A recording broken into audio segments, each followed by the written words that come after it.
सबसे पहले हम लोग के यहाँ शिक्षा गुरुकुल आश्रम में होता था। वो गुरुकुल आश्रम का शिक्षा आज भी दुनिया के सभी रिसर्च स्कॉलर उस पर रिसर्च कर रहे हैं, उससे अच्छा कोई शिक्षा व्यवस्था नहीं है। अभी जब कोरोना आया था तो सब लोग ऑनलाइन क्लास पढ़ रहे थे, अभी भी आप लोग ऑनलाइन क्लास पढ़ते होंगे। तो ऑनलाइन पे जब रिसर्च किया गया तो कितना ज़्यादा उसमें त्रुटि निकल के आया कि ऑनलाइन एजुकेशन कभी हो ही नहीं सकता। जब तक विद्यार्थी और शिक्षक के बीच गहरा संवाद नहीं होगा तब तक शिक्षा संभव नहीं है। ऑनलाइन शिक्षा व्यवस्था का सबसे बड़ा त्रुटि का कारण यही है। आप लोग देखिएगा जितना लोग अभी ऑनलाइन शिक्षा ले रहा है वो सफल नहीं हो पा रहा है, इसका सबसे बड़ा कारण है। कोरोना के बाद ऑनलाइन शिक्षा ले रहा है उसमें सफलता का पूरा रेटिंग डाउन है। उसका सबसे बड़ा कारण यही है कि उसमें शिक्षक और छात्र के बीच संवाद है ही नहीं। जब तक शिक्षक और छात्र के बीच रिश्ता नहीं होगा, संवाद नहीं होगा, मनोभावना का मिलन नहीं होगा, तब तक शिक्षा संभव है ही नहीं। तो इसलिए आप लोग छात्र हैं और हम लोग शिक्षक हैं, हम लोग के बीच एक ऐसा पवित्र रिश्ता है जो घर पे माता पिता के बाद सबसे बड़ा रिश्ता वही है। आप लोग सुने होंगे गुरु रे ब्रह्मा गुरु रे विष्णु गुरु साक्षात परम ब्रह्म। वही वाला बात है। गुरु जो है माता पिता से भी बढ़कर एक स्थान ले लेता है जब पता लगता है कि वही हमारा जीवन का निर्माण कर रहा है। आप लोग ये शरीर लिए हैं, इस शरीर को खाते हैं, रोज खाते हैं कि नहीं खाना खाते हैं, तभी जाके ये शरीर चलता है। जिस दिन आप खाना खाना छोड़ दीजिएगा उस दिन से आपका शरीर खत्म हो जाएगा। लेकिन इस शरीर का सबसे बड़ा इंजन है हमारा मस्तिष्क, और उस मस्तिष्क का व्यायाम और उस मस्तिष्क में जो भी काम हो रहा है उसके लिए सबसे जरूरी है शिक्षा।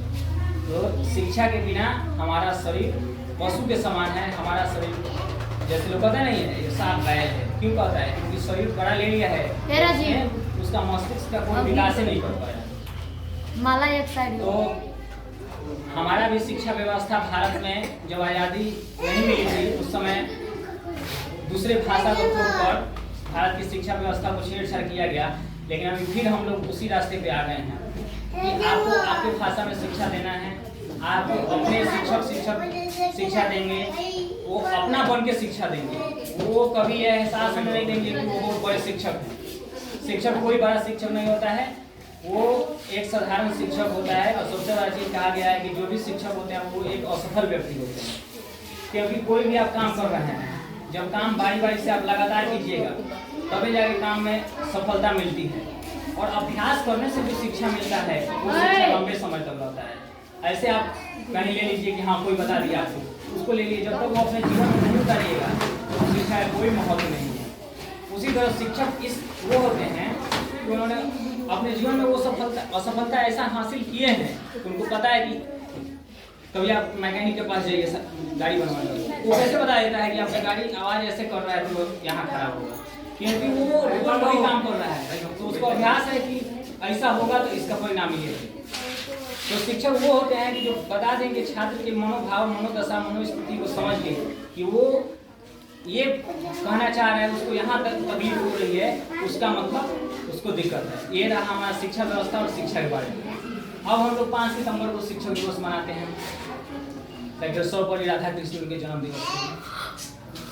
आज़ादी के समय भी हमारे देश में ऐसे ऐसे शिक्षाविद हुए जिन्होंने बहुत बड़ी क्रांति लाई, और उन लोगों की एजुकेशन इतनी अच्छी थी कि आज भी वैसे दार्शनिक, वैसे शिक्षाविद पैदा नहीं हो पा रहे हैं भारत में, क्योंकि वो लोग उसी परंपरा से शिक्षा लिए थे।